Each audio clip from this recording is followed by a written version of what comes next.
ruský priemysel a veda sa veľmi rýchlo prispôsobili a dokážu vyrábať to, čo im sankcie zakazujú dovážať na vlastné územie. Podporí Smer takéto referendum?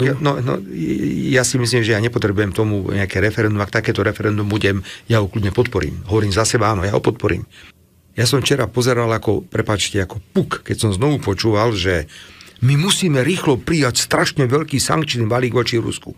Preboha, teraz, keď konečne sa objavujú prvé náznaky rokovaní, minimálne sa dohodli na výmene zajatcov a tie rokovania budú ďalej pokračovať, tak potom, kto chce vojnu a kto chce mier? Ako môžeme v čase, keď sa rokuje o miery, pripravovať masívny balík sankcií proti Ruskej federácii? To len potvrdzuje, že tie reči, ktoré ja počúvam na západe, nie sú absolútne úprimné, pokiaľ ide o záujem dosiahnuť mier. A zrazu, teraz